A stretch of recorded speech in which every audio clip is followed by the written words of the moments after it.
وعن عمر ابن ابي سلمة رضي الله تعالى عنه، دا حضرت عمر ابن ابی سلمہ رضی اللہ تعالیٰ عنہ روایت تے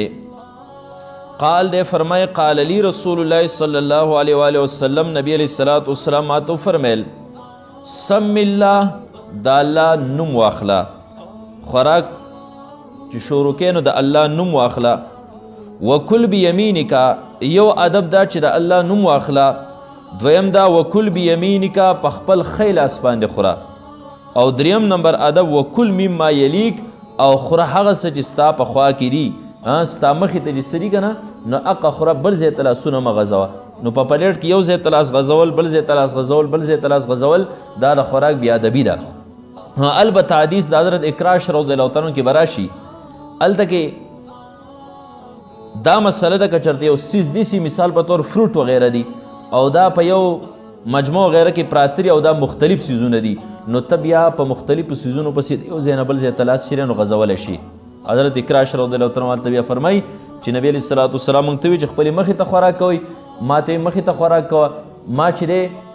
نو بیا وروسته چې کله کجوري راوړی شوي نو په کجورو کې مختلف وي، ځینې پخې ځینې نیم پخته وغیره، نو ما بیا هم د هغې خبرې د وجې نه خپلې مخې ته خوراک کوو. نو ما ته یې اوس چونکې هر سره مختلف دي نو د یو ځای بل ځای نه د خپلې مرضۍ کجور راوچتولی شي. صحیح شوه؟ خو که یو قسم خوراک نو خپلې مخې ته به خوراک کې په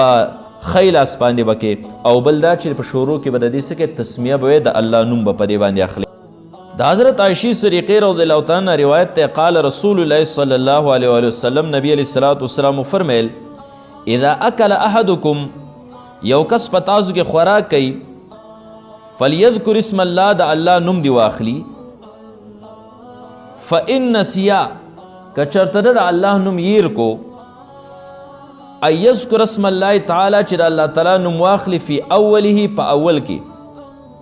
او د ته بیا په منځ کې راشو چې ما د الله نوم په اول کې نو اخیستی، بسم الله مې یې کړو، نو فلیقل بیا دې وایي چې بسم الله اوله و آخره، دا الفاظ دې وایي. که چېرته په شروع کې د ده نه بسم الله یې رشوه، د الله نوم یې وانغسته او وروسته ورته رایاد شو، نو دی بیا پرې منځ کې داسې وایي چې بسم الله اوله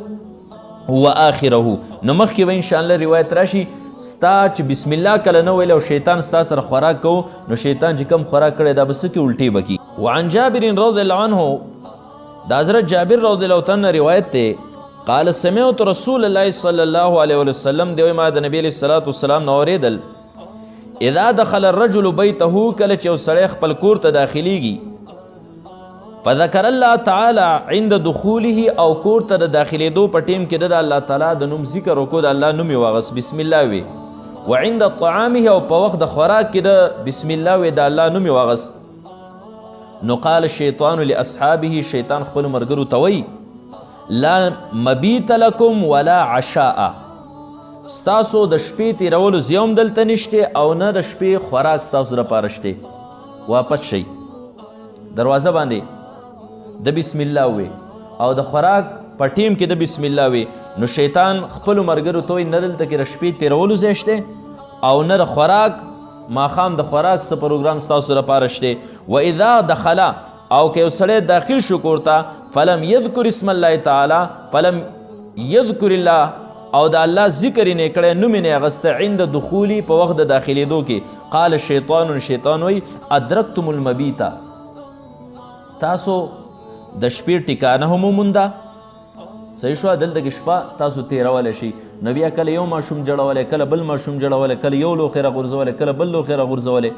صحیح شوه؟ واذا لم یذکر الله تعالی عند طعامه، او کله چې دا سړی د طعام په ټیم کې د خوراک په ټیم کې د الله نوم وانخلي، نو قال شیطان وایي ادرکتم المبیت والعشاء، تاسو د شپې تیرولو ټکانه هم ومونده او ماښام خوراک هم تاسو وموندو. ٹھیک شوه؟ نو اوس په خوراک هم دلته کوي، نو خوراک کې هم د انسان سره شاملي چې انسان د خوراک د شروع په ټیم کې بسم الله نه ویلي، او دی د شپې هم چې دی نو د شپه هم پرې کور کې تېره کړي. ښه،